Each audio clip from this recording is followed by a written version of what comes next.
Oh, hello, and welcome to Al Dente Rigor Mortis. I'm Review Cultist. I'm Mikey. E stands for evil. And I'm the gamer in yellow. And we're here to discuss those internet stories, most creepy and most pasta, and be critically silly doing it. And tonight we have Gurgles and Bugman. So, yeah, we're covering another story by WontThinkStraight from Reddit NoSleep. Their series of strange encounters that they've experienced through life that they can't explain, so they're posting them on Reddit NoSleep. We did last week. We covered their strange encounter in Vietnam with the ghost that wouldn't face them near a toilet stall, and now we're covering their second story, which is Gurgles and Bugman, which is the actual story that kind of brought our attention to this author and their stories, because it was on that iceberg of definitive creepypastas. That was because the title is awesome. Also because that was like when we were going through that iceberg, we saw Gurgles and Bugman. It's like, okay, we need to check this one out by name alone. It is, but I love the name. Yeah. But yeah, so you can check out Gurgles and Bugman on Reddit NoSleep. It's also on creepypasta.wiki, though I would probably push people more to the Reddit NoSleep version because that's the original site. And before we get too far ahead, let's give our initial recommendations. I'm going to recommend it. I am not going to recommend it. Interesting. I'll recommend this one. All right. Well, let's see why we gave those recommendations and one non-recommendation. I was tempted to say partial just for like balance. Nice. You were the chosen one. You were supposed to bring balance to the force.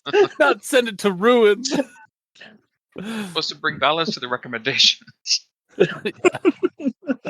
Not tip the scales. Nice. Well, again, let's find out why we gave those recommendations and see if they change over the course of our discourse. Starting with the rundown, featuring Nair once again, because we don't get a name. I guess technically it could be just WontThinkStraight because they're the one writing these and posting them. Yeah, but his name is way too long. No one likes someone with a long name.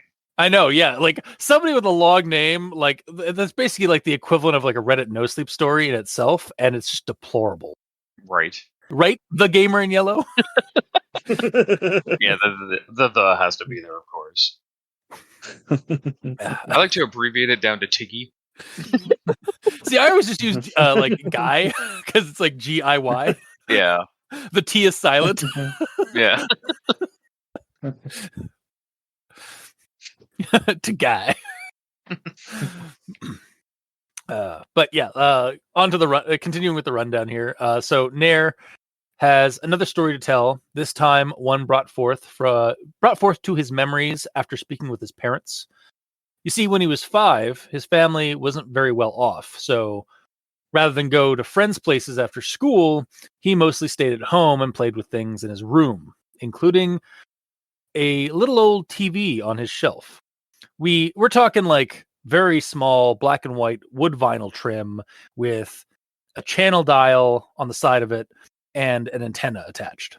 As cool as this was, he didn't really care for the one show that would pop up on the channel when he tried dialing it into a clear channel, because it showed a show called Gurgles and Bugman show. Gurgles and Bugman were people dressed up like monsters. Gurgles was a tall, slender man in a suit with clown shoes, wig, and black makeup around his mouth and eyes. And on top of that, his eyes were pure black, like a shark's eyes. Bugman was a small, round fellow and had protruding eye stalks in place of his normal eyes and a vertical mouth. Obviously, some kind of prop makeup, right? Anyway, these two would sneak into someone's home to watch them go about their evening, camera in tow, hiding in the shadows, with a laugh track and the usual thoroughfare of a prank show ambush. When everyone in the house was asleep, they would stalk over to the chosen victim in their bed, and Bugman would open his vertical mouth and stab the neck of the victim with a needle-like protrusion and paralyze them as he sucked their blood. Once the victim had been exsanguinated, the laughter would turn to applause, and Gurgles would face the camera and say a very creepy farewell. Sometime after seeing these things, the TV got taken away, and Nair was thankful. But talking to his parents in the present day, he discovered why that TV was taken away, like the truth as to why that TV was taken away. Some information that he wasn't privy to, or that he doesn't remember. He had thought they'd gotten rid of the TV because it had broken. But really, his parents had taken the TV and destroyed it at a local scrapyard after something Nair had said in school. You see, a boy in his class had turned up dead in his bed during the school year, and there was no evidence about who the killer was. Not in Nair's bed. Yeah, sorry. I knew that was going to happen as soon as I finished reading it. I just like, I'll just press on. Everything's cool. It really sounds like it. But I know. Yeah. It's not Nair's bed. Like the boy died in his own bed. Yes. But yeah. So then there was no evidence as to like who the killer was. Like there's no breaking and entering. The parents were considered suspects because like there's no evidence otherwise of like how this boy died. Except Nair told his teacher that he had seen the boy on Gurgles and Bugman's show the night before the death. Naturally, the teacher called his parents, Nair's parents, I should say. That's Nair's experience with Gurgles and Bugman show. But he still wonders if those two are still out there doing their show and sneaking into unsuspecting victims' houses. Finn. So, that is the rundown, and I suppose we'll move on to everyone tolerates the grammar inquisitions. At this point, I've got a couple. Not as many as I think. Nope. Yeah. No. So I had to scroll down because it was like right near the end of the page on my list. Starting with this one here. Everyone's a friend when you're 5, so I had no shortage of classmates. Okay, I get what he's saying here, but it still kind of sounded odd to me. So like maybe it should have been like everyone's a friend when you're 5, so I had no shortage of from my fellow classmates. Or I had no shortage of friends. Or I had no shortage of them. Yeah, mate, a shortage of them in my class. Yeah. Or just in period, because he's saying that he's a ton of friends. Yeah, but you still want to have that class part because like it's like because of the whole talk with the. It says everyone is your friend. Yeah, even not everyone in your. Yeah, not everyone in your class is your friend. Everyone is your friend when you're 5. So I had no shortage of friends. I guess I could take any of these, honestly. Yeah. Other than the original, just because like it just seemed like there need to be like it is a thing like we said earlier with where we were being pedantic with the or we were being like grammary about the my own like rundown. It's like the boy died in his own in his bed and like Nair, and then talk about Nair, and it's like wait, no, that's you mean not Nair's bed. Yeah. But yeah, so any of those might be a better choice for this sentence specifically, but I'll move on to the next thing I have. He had prosthetics covering his eyes to make him look like a fly. Oh, okay. You know what? Yeah. I said earlier, like in the rundown, they were eye stalks. I suddenly just realized that they weren't probably eye stalks. My bad. Anyway, moving on. He had prosthetics covering his eyes to make him look like a fly, and a mouth that was rotated 90 degrees and opened from side to side. So is prosthetics the right word here?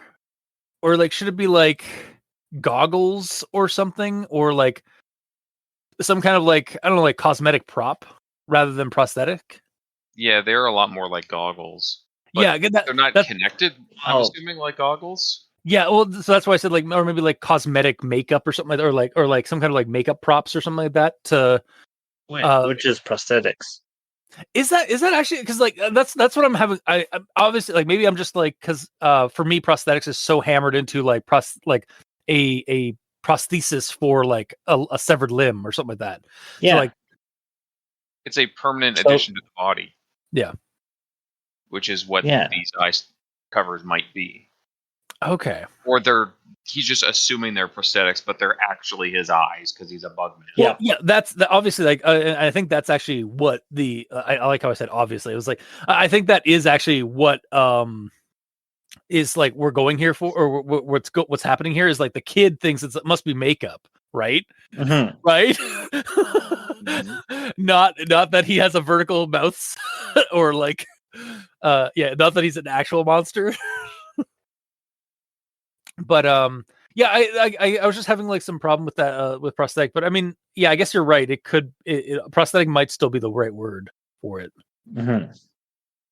Also, like because of this bit, like I now realize, oh yeah, no, they weren't eye, because when I first read the story, I visualized it as like eye stalks rather than like obviously like a multifaceted like eye lens or something like that, like a fly's. Mm-hmm. Yeah. Mm-hmm. All right, yeah. So, all right, I'll move on to the next one then. When the victim stopped struggling after a few minutes, and the laughter would turn to claps and cheering. So I feel like you should remove the and after minutes. So it's like, when the victim stopped struggling after a few minutes, the laughter would turn to claps and cheering. Yep. Yeah, that does sound better. Mm-hmm. Because it's like usually like the laughter would turn to claps and cheering, and it just stops. Otherwise, so it sounds like it should be continuing with something else. Yeah, or exactly. there should be something in between because of the and. Yeah. But yeah, that's the end of my grammar inquisition. So, Mikey, the E stands for evil. I have a conjunction junction. All right. And next stop, conjunction junction. Doot, doot. But coming from a poor family, I didn't get to see much of them outside of school. So I spent my early years mostly keeping to myself, playing with the random assortment of knickknacks from the shelf in my room. But one channel was always crystal clear. It was the Gurgles and Bugman show. It was only the crazy crop of curly hair sprouting off the sides of his head that gave him a more human look. It would always start with Gurgles and Bugman hidden away at someone's home. But yesterday, when I asked them about that TV again, they exchanged nervous glances, then filled in some missing gaps from my childhood. It was never plugged in the whole time it sat on my shelf. So that's my story of Gurgles and Bugman. But I'm not sure if that's really the end, though. And if so, who will be their next star? Finn. Wow. Thank you for that super condensed rundown. It also did kind of make it seem like Nair was directly talking to Gurgles and Bugman about why TV was thrown away. Yeah, no, that's no one true. else is mentioned. Yeah, I thought he did not say in that sentence that he was talking to his parents, or like did I misread or mishear that, or just No. Okay. It just says they exchange nervous glances, so there's no mention of parents at all. Oh god, that's even creepier because it's like he's watching them like the show, and then he starts talking to them like Dora the Explorer, but like then the characters on the screen are like giving each other like nervous glances, like, oh shit, we can hear this kid. And then they answer through the TV. They're like, the TV's not plugged in, right, kid? What?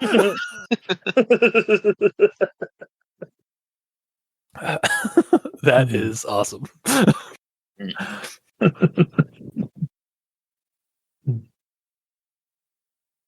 I suppose it's my turn now. Although, for those unaware, Mikey grabs all the sentences throughout a story that start with words that they probably shouldn't, like it's and or what. Yeah, like it's, ands, or buts, because there's always better words to use. It's, ands, or what's. Or what? What? Turn it down. What? Yeah. Yeah. All right. Yeah. So, Gamer, do we have a grammar in yellow? Yeah, a couple. When the unsuspecting star of the show came into view, a laugh track would begin to play, and you would see them go about their nightly routines, oblivious to the conspiracy that Gurgles and Bugman had involved us in. So when I read this, I'm like, shouldn't it be involved them in?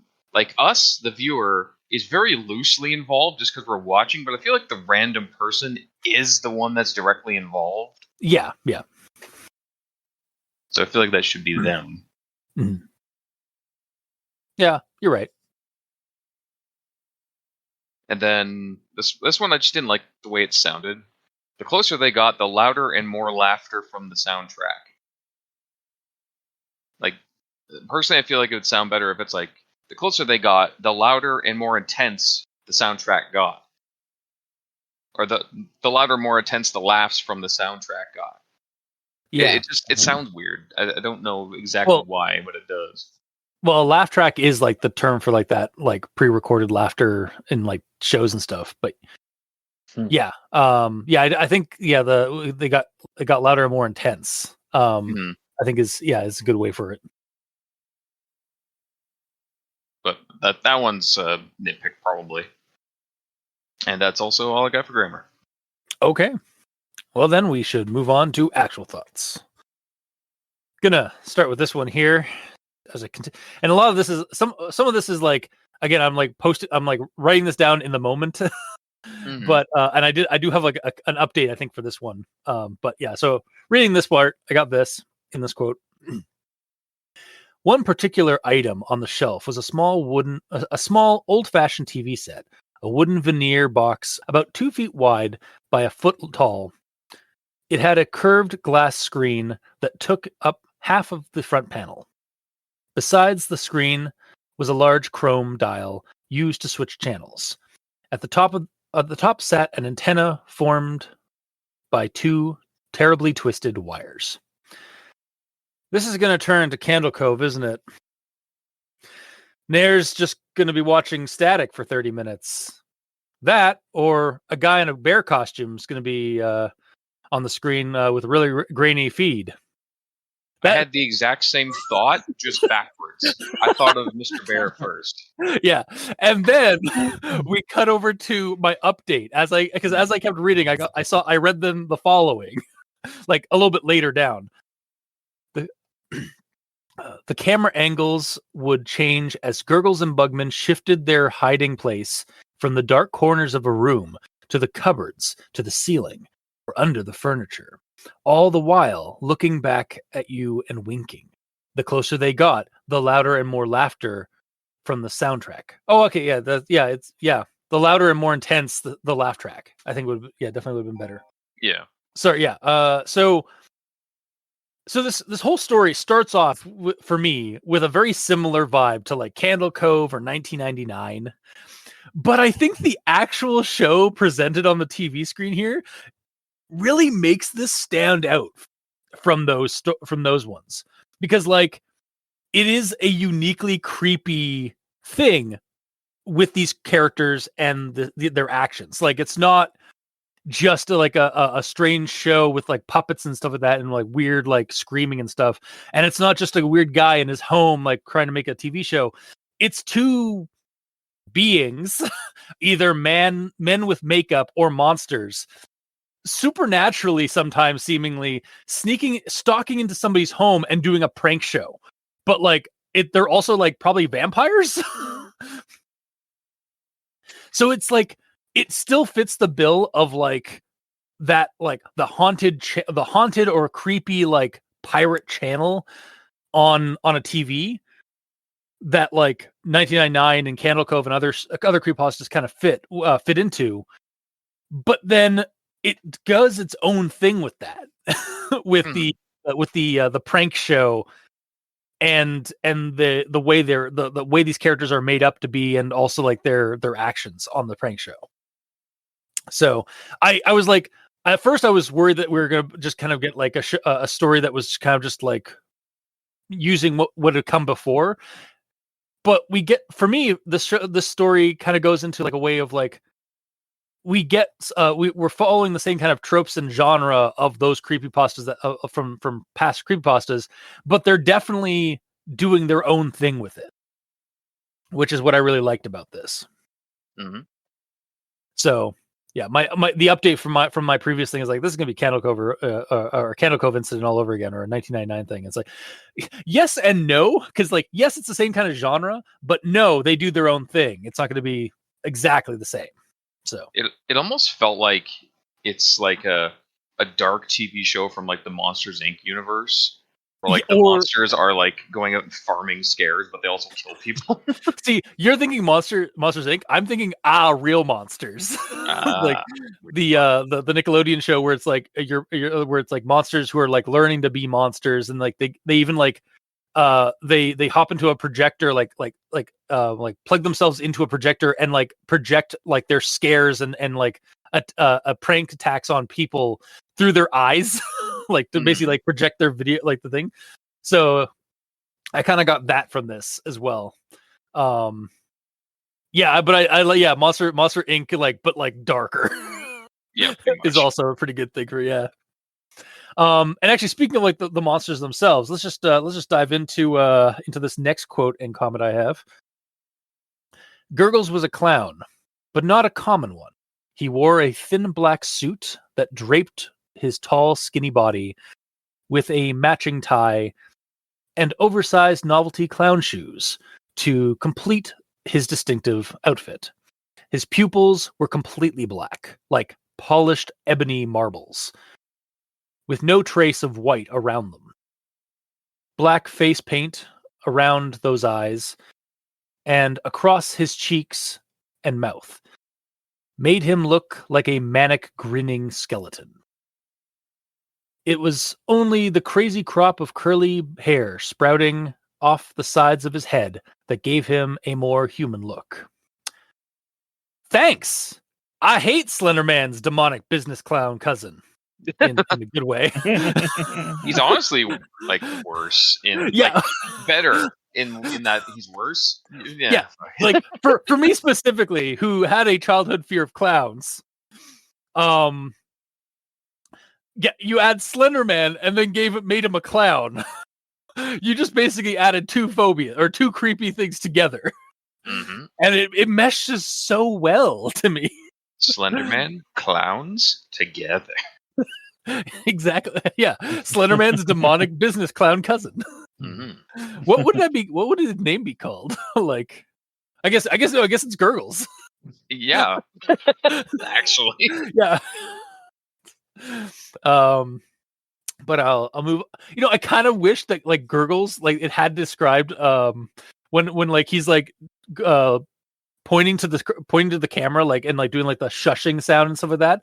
Like when he faces the camera, like every time he like tries to like emote some kind of like vocal thing, you do hear like this like underlying gurgling, like almost like somebody's like drowning or something like that, maybe.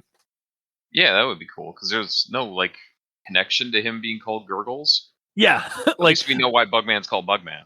Yeah, Bugman is definitely Bugman because of how he looks. Mm-hmm. But yeah, definitely something that could be added for that. And then the next thing I have here, the show itself was a like candid camera with pranks played on unsuspecting people. It would always start with Gurgles and Bugman hidden away at someone's home. Gurgles would face the camera, staring at you, his bony finger touching his lips. Oh, I both do and don't love this premise. like I said earlier, with like how like original this is for like this kind of like creepypasta genre. super creepy home invasion footage made to look like a pranking show. That's definitely something that happens on the dark web. Yeah. Like that is definitely a dark. Sorry, that is definitely a dark web thing. Yeah, no, it's just like, yeah, this is like a whole new level of like creepy because it's like using another kind of creepiness and like adding on this like veneer of like the silly, like haha fun haunted creepy TV show, and then adding the realistic horror of a break and entering and like stalking situation. Goddamn. Yeah, I love it and I hate it at the same time. Like love it for the story, hate it for the realistic horror of it. Like somebody like breaking your home and using like that B&E footage for some like weird dark web like prank show. Yeah, it's not good. No. I mean it's good, but it's not good. I'm of two minds here. But I'll move on to the next thing I have. But yesterday, when I asked them about that TV again, they exchanged nervous glances, then filled in some missing gaps in my childhood. Halfway through the year, Derek, a classmate I didn't know very well, had died in horrific circumstances. Had died in horrific circumstances. He was murdered in his bed with a stab wound to the neck. No evidence of a break-in was ever found. So his distraught parents were taken into custody as the primary suspects. They denied all the allegations against them. Okay, wow. Firstly, and I'm not saying this is ripped off, just a similar idea and such, but I'm getting deja vu from The Couch and Candle Cove, just with like its own terrifying twist and take on it. Again, seems to be the theme for my notes on for this story is like it reminds me of previous things, but is definitely doing its own thing. Like the whole like the character talking to their parents and getting some like horrifying revelation from their childhood. Like with Candle Cove, like he went to go the character went to go see his mom in the home and found out that he had actually been watching Candle Cove as a kid. He'd be sitting in front of the TV watching Static for 30 minutes and talking about a pirate show. Or in The Couch that we did a couple weeks ago, the couch was removed for some reason, and then the parents kind of explained later when he was older why the couch was removed, and it was because of like they were freaked out by what he had said and like the circumstances around the couch from when they bought it. Yeah. So it's like a similar kind of situation of just like finding out that like, oh, this like seemingly strange but innocuous memory that you had as a child, getting confirmation from your parents and getting new information that makes it so much worse. And this story again like uses that theme, that trope, but does its own thing with it. Secondly, so you got to know that teacher is internally going, nope, nope, nope, nope. Upon hearing this kid say the things like of like that he saw Derek on the TV show like the night before and such, like on this creepy like Gurgles and Bugman show that they watched like the night before. Like, oh no, like it's like that's definitely like that kind of creepy like thing that a kid says is definitely something that the niece cultist has said, and I've had the same internal nope.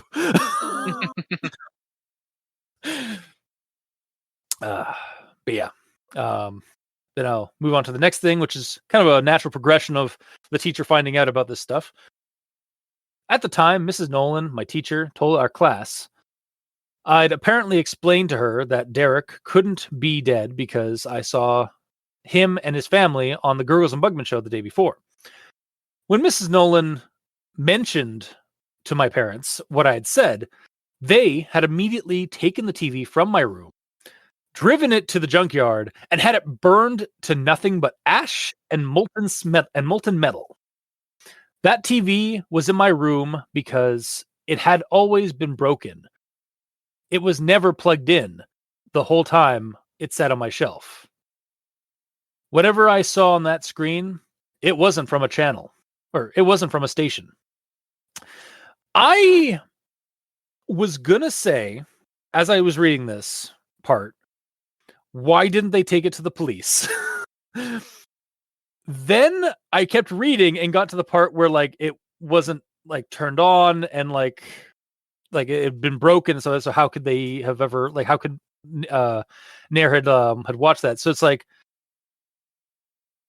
it's just like, oh man, like yeah, mom and dad, maybe that was the smartest move you could have done. just take this TV and just destroy it with like extreme prejudice at the junkyard. Like, that's the exact same thing I thought of at the time. Like, why not the cops? Then, oh, right, that makes sense. It's like that's probably the smart. It's like, well, hang on, why did you take the? Okay, yeah, no, that makes sense. Like that's actually a very reasonable thing. It's like, you know what? Let's just get rid of this. Let's just get rid of this, and then we'll at the while we're at the junkyard, let's just can you just destroy it right here? Can we take that sledgehammer? Thank you. You got a light? You got some gasoline and light? Good. It's like the least Derplin thing that anyone has done. Yeah, exactly. But then we'll move on to my last actual thought here, starting with this quote. After all, do Gurgles and Bugman still perform their nightly show for some unsuspecting viewer somewhere in this world? And if so, who will be their next star? So I really like the idea that Gurgles and Bugman are still out there broadcasting, but I think it would be really cool if like they're just broadcasting through like old TV media, like CRTs and like those kind of TVs, not like the newer stuff. Analog horror. Yeah, exactly. Have like some analog horror here, or it's like they're a ghost in the analog machine. Like other stories could be someone, or even like a customer, or even like a clerk or employee at an old antique store, or at some place like Geep, like an electronics recycling plant or something, or like recycling facility, coming across an ancient TV, some ancient TV, some old like antique TV set, that just pops on at the start of and starts showing the show. Like maybe like for the people that are like either it's like closing time, like in an antique store, or like the night shift at Geep, and the guy's like processing, either walking by the TV displays, or like processing some old TVs, and it just turns on. Like it's not even plugged in, it just pops on to life. Yeah, the cord's already been cut off of it, even. Exactly, yeah. It's like so like it just adds an extra level of like what the fuck moment. And then there's just this show that pops on at night, that these characters just do. So I would certainly be interested in more stories involving Gurgles and Bugman. I do kind of hope they make a comeback in the stories. I don't want to be their next victim. Like fuck that. You sure about that? I mean, you do say that if you're gonna die, you want to die immersed in creepypasta. That is one of the ways. That is true. I don't want to die like this though. Yeah. Like I'd rather be the one receiving the strange TV show, like the straight, like getting the strange show rather than being in the show. Mm-hmm. But like yeah, a relatively peaceful way to go, like in your sleep, kind of. I guess. Yeah, wake up and squirm, though. You're basically you die by sleep paralysis. Yeah, that's exactly what it is. Yeah. Oh God, this show, Gurgles and Bugman, are actually just sleep paralysis demons that are ghosts in machines. Like that's what's going on here. They're sleep paralysis demons that have decided to start recording their shenanigans across America or across the world. Mm-hmm. I both love that and hate it. That's the best way that creepypasta should be. A nice balance of loving and hating it. Yeah. Because you love how interesting or unique it is, but you hate the just like the revelation that it could be a thing. Yeah, exactly.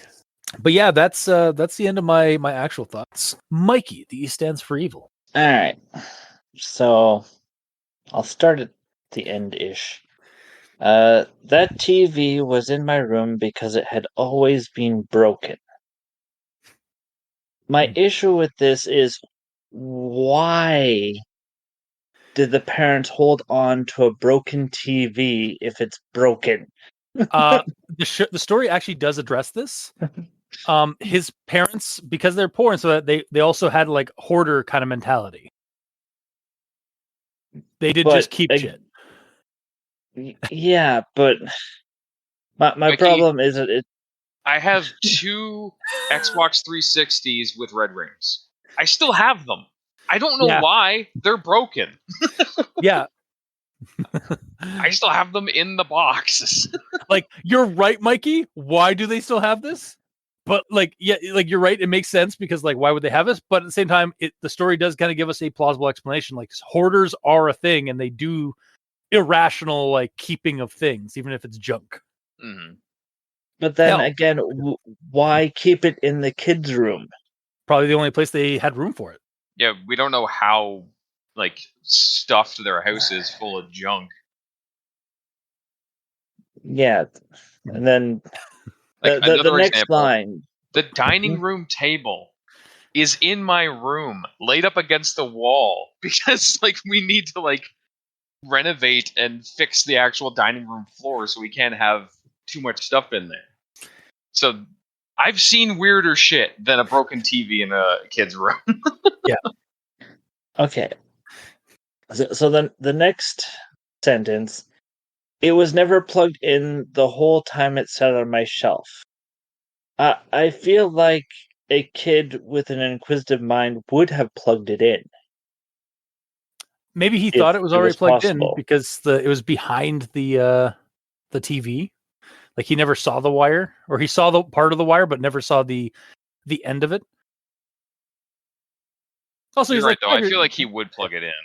He's also like 5 at this time, so yeah, but still. Well, yeah. Well, 5-year-olds have inquisitive minds. Like they like figuring things out and then breaking things.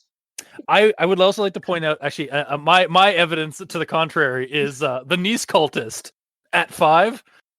Hell, even I think nowadays, often forgets that she has to plug in her tablet and such for it to keep going.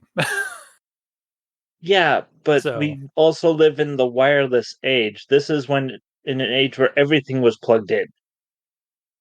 I guess. Like, that's my counterpoint. It being plugged in doesn't really change anything aside from making it like it doesn't ruin the surprise of it being broken, because the parents can just say it's always been broken. It being plugged in didn't do anything. Yeah. Yeah, I'm not like I don't like this one's like, all right, I might give you this one, like, but it's like, yeah, I could see to the contrary, but also, yeah, like you also don't need the it being unplugged. If it's just simply broken, that also works. Or at least if the parents have thought it was broken, but yeah. Yeah. All right. And now for another actual thought here. And that is that the whole first section of this story, in my mind, is an FU to the previous story. Yeah, I think I know where you're going, but continue. I don't. Yeah. Continue. So in the first story, he's talking about how he lived in a house that was the oldest, or one of the oldest buildings on his street, and that everything was always uneventful until he turned 10. And then he got to listen to ghost stories from his dad and whatnot. But in this story, it goes to when he was 5, something happened. Yes, however, it does say that he learned about this information from his parents after returning from the toilet ghost incident. So it's possible he didn't remember this because he was 5. Yeah, so he as far as he recalls, nothing interesting happened until he was 10. This right here. Also, yeah, like he that also it opens the question like is like I was with you because when I first started like reading this, I was like, hang on, like I thought you had like a life that wasn't very like eventful, like or you could explain a bunch like a lot of the stuff away. And Yeah. that like toilet ghost thing was an outlier. Now we're getting like there's like 11 stories here. Like, are you telling me that like are we just gonna get like a bunch of childhood things that like of stories that like you thought were innocuous but were actually kind of creepy? And I mean like that actually kind of makes sense because like he's starting to like now start to question like most of the like he named off a bunch of stories in his past in the first story that he was able to like logistify or like kind of or you're able to mundanify or like explain away. Yeah. But we're now delving into a spot where he's like he's starting to recall back events in his life that he thought were innocuous, but now that the door's been opened by the previous story, he's now starting to question his sense of reality. And like, were some of those old encounters or events in my life just like weird, like normal phenomena, or was there something fucked up about it? Like similar to this story, he thought this was just like innocuous until he talked to his parents about it. And then they added in some extra details that like, wait, that was actually supernatural or that was actually unexplainable. So, yeah. Yeah. It just, well, and it also has the trope that I think I've stated that I really hate, which is the parents telling him information about when he was a kid and going, "Oh, well, it was this. Okay." Oh yeah. It's not him remembering, it's his parents remembering. Yeah. But Like, yeah. and it just annoys me to no end. And the Fair. parents are potentially unreliable with their knowledge, Yeah. especially depending on the age of them. Hmm. Fair. And we still have no idea how old Nair is. Yeah. For these stories, other than he went to Vietnam with his friends, we don't know if that was post high school or during high kindergarten school trip. or Oh god. his kindergarten trip. God damn. Yeah, no, it was like he was 12. Yeah. I'm assuming like a 20-something kid, honestly, for the story. Yeah. But yeah, it could be. Yeah, we just don't know, and like maybe we'll find out in later stories, like as we go on, like we'll get more context to them. But Yeah. But as I said previously, that this whole uh, beginning section just pissed me off based on the previous story. fair. So, yeah. Like, what's here is neat to some degree because he does have quote unquote supernatural stuff happening. And if it wasn't for this opening section, I might have enjoyed it more. Fair. Yeah. See, yeah, like that's definitely like, yeah, like I mean, yeah, that's definitely like a personal preference thing because like I love that. Yeah. Shit. Yeah. It almost feels like it's not connected to the previous story, though, at all. Yeah, and Yeah. I do also agree with that because yeah, like we were saying, like the previous story But- established that like he's gone through life not or being able to explain away a bunch of weird shit in his life, and then that toilet ghost story happened, and that's why he's posting online. And Yeah. now we're getting a bunch of stories later or after that story of things that he can't explain anymore. It's like it does kind of build it up as it goes on. Like it does kind of like for me anyway, it does kind of like explain away like why that's okay. But initially you're like, wait, hang on a second. Yeah. Well, and it makes me question what's going to happen for the next stories. Are they all going to be his parents reminding him of different stories from his childhood? Because I mean, this story starts with "After my last experience," which on the No Sleep links to the first story. Yeah. Except my parents remind me of another story from my childhood, so it links it to the previous story, and then gives a big "fu" to the previous story at Well, the next paragraph. well, yeah, and again, in like, my mind, yeah, and I also understand. I see where you're coming from, but like also like for me, anyways, it's like yes, it does throw a big fuck you to that, but at the same time, as it goes on, it like it was like okay, well maybe like now his eyes are being opened to like the weirder shit that he experienced that he thought was innocuous but couldn't explain. Yeah, we talked about before, Yeah. where at least the way I'm viewing it personally is at the time of writing the first story, nothing interesting happened until he was 10 or something. Yeah. But after the events of going to Vietnam and having the ghost, he goes back home, talks to his parents, and his parents remind him of weird shit that happened before that, even. And then that's how the floodgates start opening. Yeah, and who knows? Maybe this is the one story that'll have like, oh, I talked to my parents about something. Like maybe maybe the following stories will be like more recent stuff, or like stuff that he's able to corroborate outside of having his parents. We'll have to read and see, I guess. Maybe his parents just kept a whole lot of weird creepy shit from him. Yeah, well, again, they have a huge diary.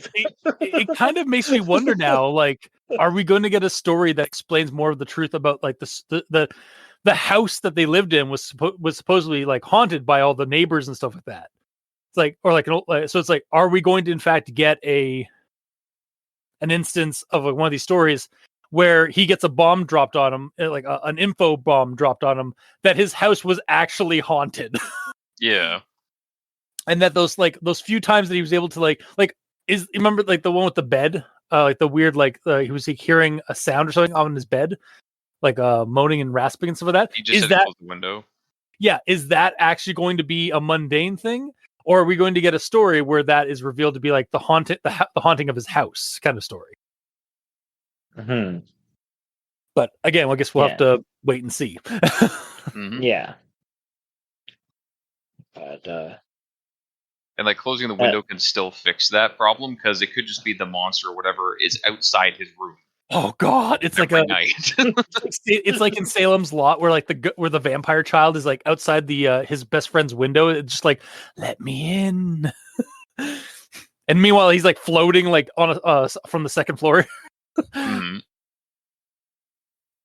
think they also did that in Buffy, the original Buffy the Vampire Slayer movie. Like the friend who gets vampirized goes to his friend and asks him to let him in. And it's like, and the guy's like all drunk and like hungover from the previous night's bender, and like walks over to his window, and his buddy's like, "Hey, buddy, want to let me in?" It's like, "No, dude, you're dead." It's like, "No, I feel great. You're floating, man." And then it cuts away to the other outside, and he's like he's floating from the second floor. Like, I'm not letting you in at all. Yeah. But yeah, that would be funny. It was like, yeah, the monster's actually, the house isn't haunted. The property is haunted on the outside of the house. Yes. Yeah. So that's the end of my actual thoughts. Okay. I hope we didn't like shit on your view here, or your actual thoughts here too much. Nope. Okay. As part of our discussion is seeing how each of us view different things and see if we can improve or worsen each other's opinion of the different stories. Yeah. Fair. Speaking of, Gamer, your actual thoughts. What the hell's that supposed to mean? Is that my job now? I have to tear this down for everybody. Here we go. All right, we're starting off with the art. Who is this man? That is not Gurgles, and it's not Bugman. Yeah, so terrible story. Everyone hate it now, right? Yep. Hang on a second. That image you're talking about is just from the creepypasta.wiki, right? I don't know. It's the only link you gave me. Did I not give you the Reddit NoSleep version? No. Nope, we got the creepypasta one. Ah, fuck. Damn it. Okay. So on the creepypasta. Yeah, on the creepypasta. Fandom.com one, there is an image of a close-up of, it almost looks like a doll's face or something, I don't know. With bulging cartoony eyes that are like surrounded in red and like a creepy smile.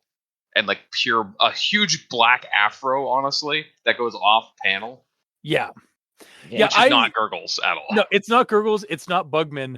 I mean, fortunately, it seems like the version on Creepypasta Wiki and the Reddit version are the same, since we're not having any issues between the versions.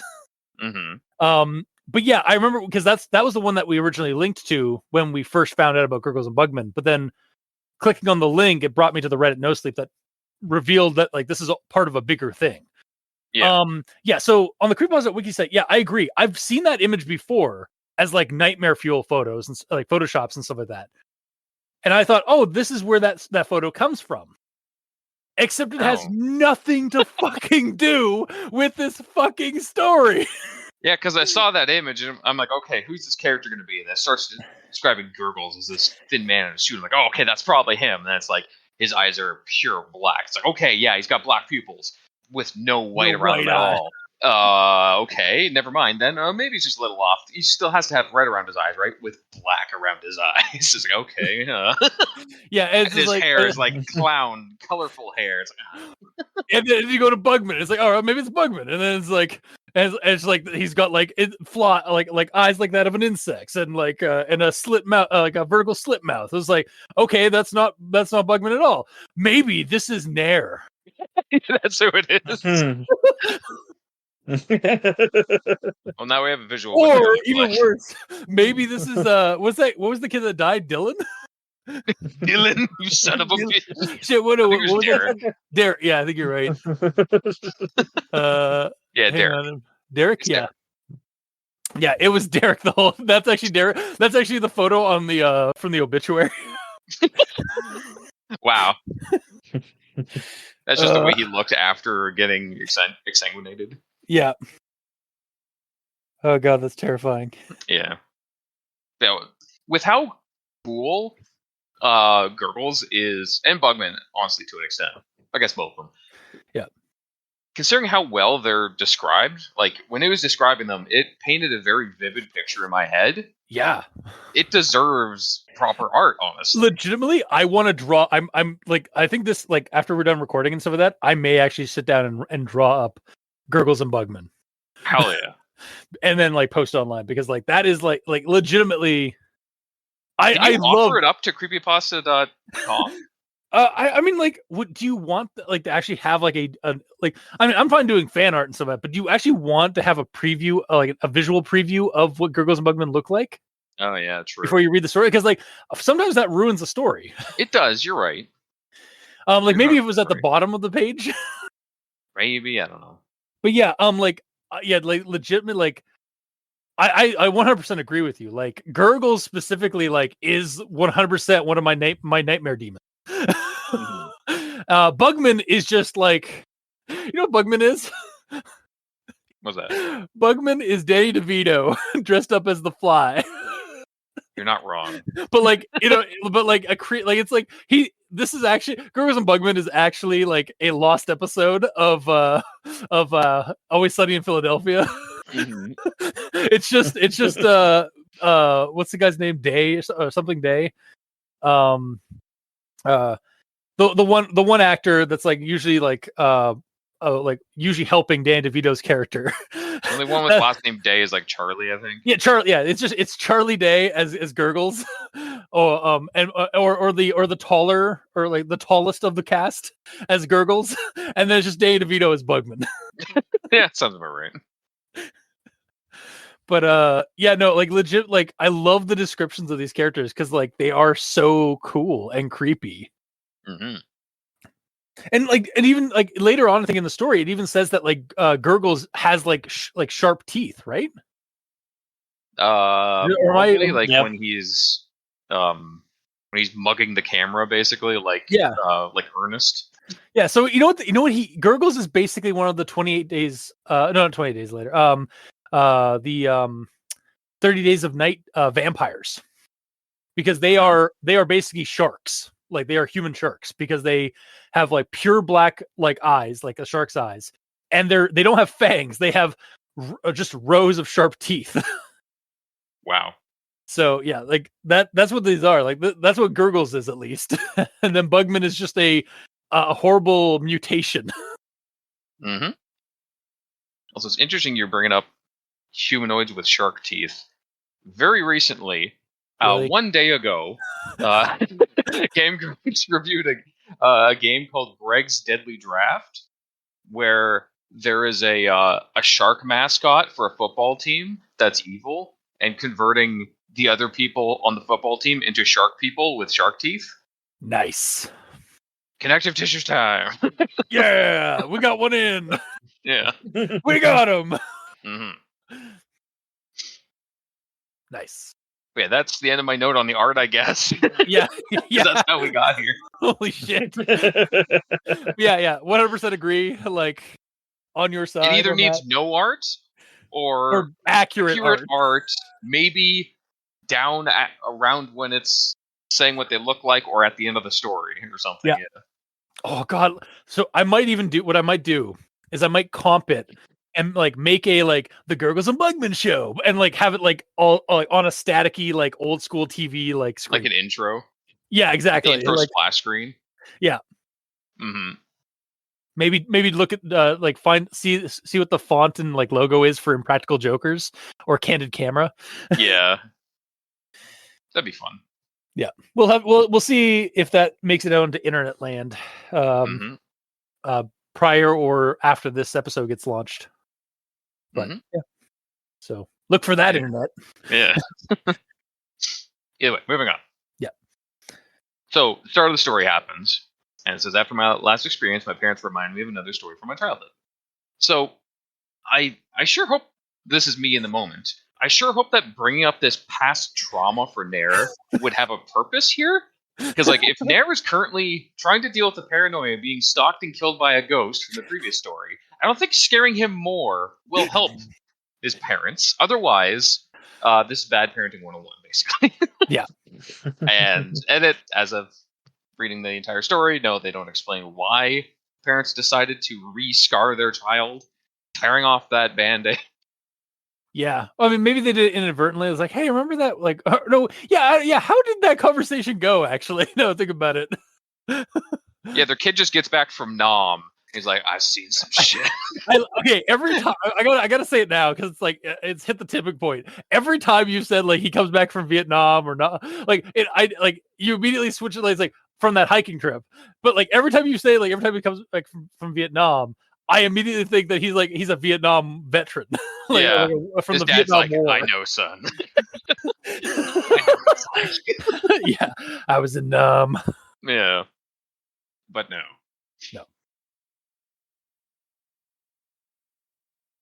Yeah, that is one of the weird things. Just the entire presence of the story doesn't really have a purpose right now. Maybe further on we find out that with him learning more and more about all like the weird shit that's going on, it has a purpose, you know? It goes somewhere instead of just scarring this poor guy more and more.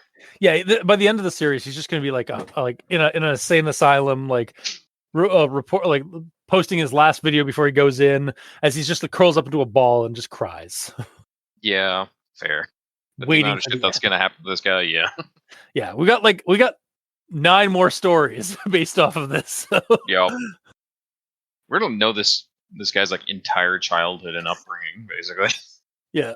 That's if the next year this happened, then the next year this happened. Yeah, and that's if the story keeps like focusing on his childhood. Like, so maybe some of the new ones will be like stuff that is like happening more in the present. But yeah, or like stuff that happened to his friends.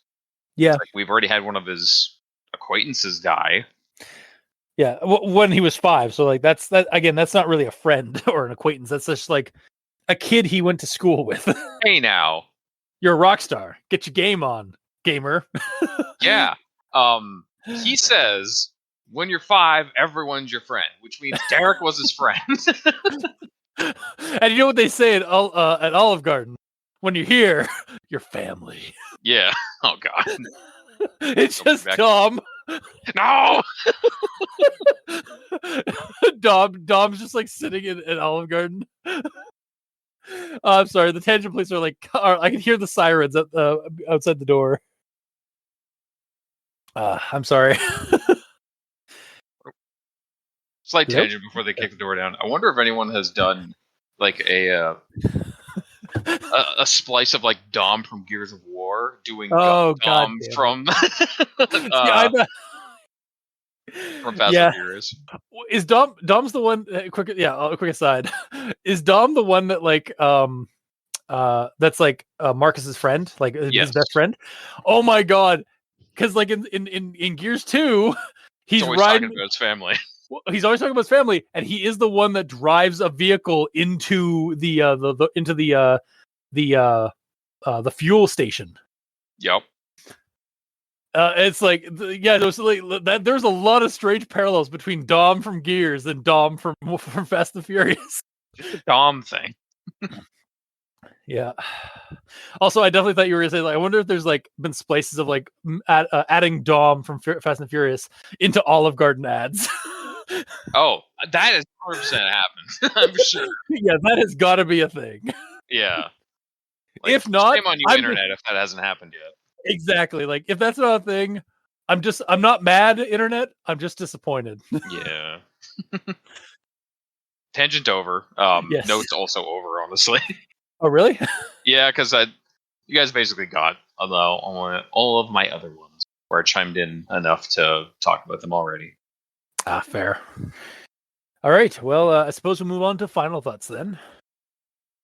So initially, as it started, it felt like a throwback to other classic creepypastas, as my thoughts here have brought up. But as I concluded the story, I like how it took those elements, those themes and tropes, and I feel it made something of its own with it. I do wish it were longer, or that we might get more stories with Gurgles and Bugman. Honestly, because between this story and the previous one, this series of stories, I feel like it's going to be developing into an anthology series of just like weird and creepy things that Nair experienced through his life and is finally to terms with. Mm-hmm. But I guess we'll see how the future unfolds for poor Nair, who I kind of hope we get a name for Nair. Yeah, because like we're learning about this guy's childhood. Like we know more about this guy and his upbringing than most actual named characters.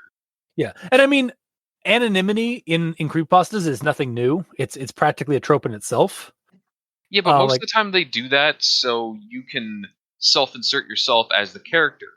But with the amount of learning about this guy's past and stuff, we can't self-insert because we're not that guy. No, that's true. Oh yeah, or like sometimes they do it because like they don't want to name names kind of thing. Like, they don't want to be like identified. But like that's why you have aliases and such. Yeah. So yeah, maybe we will get his name down the road. It'd be interesting to get to know this character's name, just so we're not just using Nair Ator, our default Nair character, or like first person name.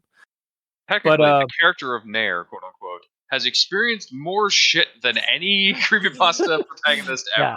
Well, yeah, Nair Ator is the avatar of the first person creepypasta protagonist. Yes.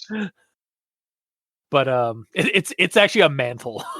It's not any one person. It's just like it's a mantle in which many people don. But it gets passed down every time a Nair gets killed in the story. Yeah, exactly. Or vanishes from like once the story, like if the story like doesn't go on any further, we never learn the truth. It doesn't immediately, it just kind of by default passed on to the next one. Yes. But yeah, so yeah, all of this to say, like I'm still gonna recommend this. This is my jam. This is my genre of creepypasta, like the spooky, haunted, or cursed TV channel. Like I've said it in the past, like 1999 was one of my first creepypastas. It basically got you into it, right? Yeah, that and Candle Cove, like basically were the follow-up, where it was like a follow-up. So it's like this was basically my genre. Like this is what got me into creepypasta in the first place. And I feel like this story itself is like a love letter to you specifically and your introduction to creepypastas. I wouldn't go that far. I'd say it's catered toward my my personal experiences with creepypastas and my preference. So yeah, that's why I'm gonna recommend it. Like it's a good take on the cursed, spooky, or haunted TV channel genre. I love that that's a genre of horror. Just like Yeah. cursed, spooky, or I guess just spooky TV channel or show. Mm-hmm. Yeah. Mikey, D stands for evil. All right. So this does have some creepy elements to it. And I did like some of it, but to me, it's overshadowed by the fact that it's his parents telling him most of this. So that whole trope annoys me. Yeah. And the fact that this is, like I said, an FU to the previous story, which I previously liked, it just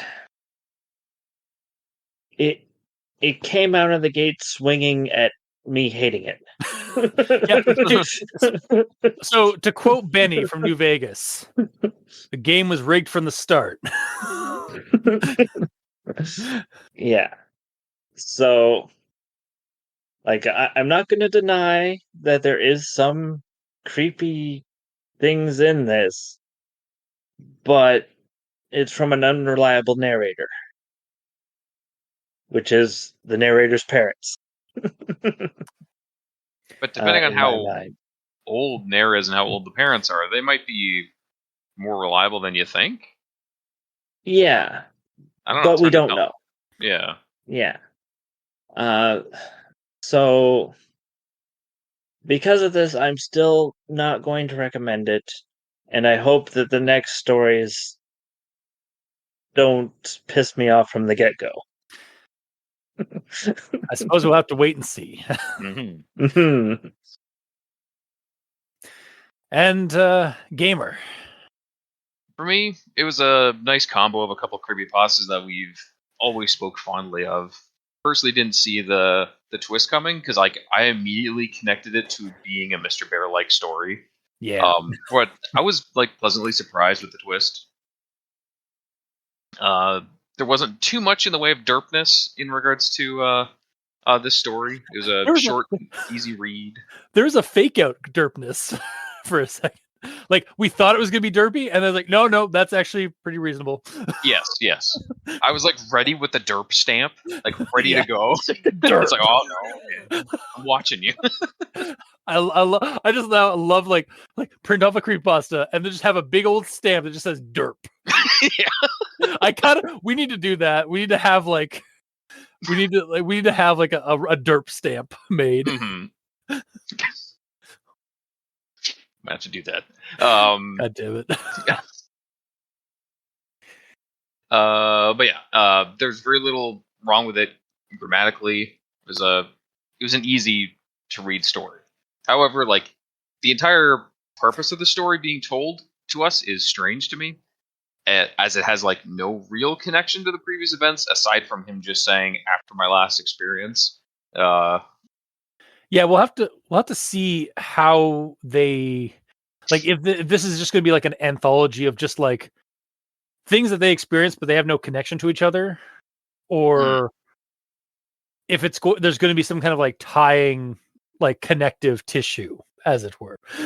Yeah, and I said at the end of the last story, I hope the next story goes further into Nair's headspace at this point, and whether he's actually being stalked by a ghost or if he's actually on a ticking clock for when he's gonna die, because whether he saw the face of the previous ghost or not, I don't know. But there's just no connection to the previous story, which is my biggest problem with it. However, the read itself was fun and interesting, and I like the characters enough that I'm still gonna recommend it. It's on the verge of being partial, simply just because there's no connective tissue. Yeah. But the story itself was good, so I still liked it. All right. I just hope that further stories connect things more, and we actually see a progression of what's happening to Nair in the current time. Yeah. Yeah, because I think I find like we also tend to like those kind of like series of stories, like where the character is like there's an overarching mystery or there's an overarching like thing that the character over the course of stories begins investigating into and such. Mm-hmm. So it would be it would be neat if the story actually did that, like pulled that off. Yes, but we shall see. Mm-hmm. Mikey, I heard you snickering there. What was that about? Oh, nothing. You sure? Well, it's just that if this was Assassin's Creed, we really want the modern day. We're just getting the stories in the past. And what's happening in modern day? Is that what it's like in the current ones? Like they don't really talk about the modern day anymore. No, they do, but it's more it's becoming more and more just like a simple like wraparound narrative. Yeah. Well, the last Assassin's Creed game did not have any modern day. Really? No, that's not true. Oh no, wait, are you talking Mirage. about yeah, Mirage? Oh, really? Yep. Oh, you just kind of play with the events of the past? That kind of makes sense based on because Mirage is kind of an extension of Valhalla and a certain event that happens at the end of Valhalla. So it does kind of make sense, but that is kind of sad at the same time. It sounds like they're just sort of giving up on the modern day thing and be like, "Oh, people are only here for the past stuff." And you know what's funny? Do that. Well, you know what's funny? I think we're on the page that we liked the modern stuff, but I know there's a large Assassin's Creed fan base, section of the fan base that has wanted them to do away with the modern stuff since the beginning. Probably like just have it be historical globetrotting adventures every episode or every version or every instance. So, but again, that's not the story. It's really not, but it's video game related, so I'm going to let it pass. That's fair. Yeah. Damn it! They found a loophole. Part of his bit, so we have to let it go. But yeah, so you gave you're still recommending it, Gamer? Yeah, I'm still recommending because I liked what was there. I just wish there was a connection, but it's teetering on the edge, on the precipice of being partial. Yeah, but it's fine. All right. Well, I suppose we'll see in future version or future stories for this series. So, but yeah, so 2 recommendations and 1 non-recommendation. It really just kind of depends on your opinion on certain tropes and themes in creepypasta. And if you get ruined at the very start. I know for a fact that I've read stories where I read something a certain way and it ruins my entire enjoyment of the whole story. So I see you. You are seeing Mikey. I just edited actually one like recently that happened to you, Gamer. Yeah. Like, yeah. But yeah, no, it also, it depends on like, cause again, like some of us really enjoy like the parents be like telling their child like something that they did when they were younger that like revolutionizes something that they or like terrifies them from something they realize. They get a horrible revelation, and then like if you're like Mikey, like sometimes like that just doesn't do it for you, and that's fine. Like, yep. So everyone has their own likes and dislikes, and that's partly why we say our initial recommendations and say that like it's basically like if you are like-minded to any one of us, you might think the same way. Exactly. But that will do it for this week's episode. So if you like what you heard, or if you didn't, leave us a comment in the comment section below where this gets posted. We're all on Twitter. Mikey is at the E stands for evil. The Gamer in Yellow is at the Gamer in Yellow, but without that W at the end, because his name is very long, and how dare he have a very long name? That's super contrived. I mean, yeah. That being said, I'm really not on Twitter anymore. I just don't. Yeah, you're very, very, very seldom on Twitter. No, I'm just mentioned here for the bit. Yeah. I mean, I don't blame you, honestly. Like, Yeah. Twitter's kind of a dumb heap sometimes. So I'm on Twitter as Review Cultist, because I am a trash goblin. But I'm also on Blue Sky as Review Cultist, so you can check us. You can check me out there. You can also send us emails at aldenterigamortis@gmail.com. That's ALDNTERIGAMORTIS@gmail.com, where you can also leave us suggestions for other creepypastas, SCPs, spooky things. You creep it, we'll peep it. Yeah! And if you'd like to help support our show financially, you can go to Patreon. We have $2 and $5 tiers with special episodes, early access, extra content. To all of our patrons, thank you immensely. You're helping keep those hosting bills at bay. And as always, we very much appreciate that. And to the listeners and the authors of these stories, thank you immensely, because without your listenership, it'd be like screaming into the void of a dead TV that no longer works. And without the stories that you write and post online for people to enjoy and get spooked by, we really wouldn't have much of a show because we'd have nothing to talk about. So thank you. Until next time, I have been your host, Review Cultist. I'm Mikey. The E stands for evil. And I'm the gamer in yellow. And this has been Al Dente Rigamortis. Sleep well, sleep tight, and don't let the Bugman bite.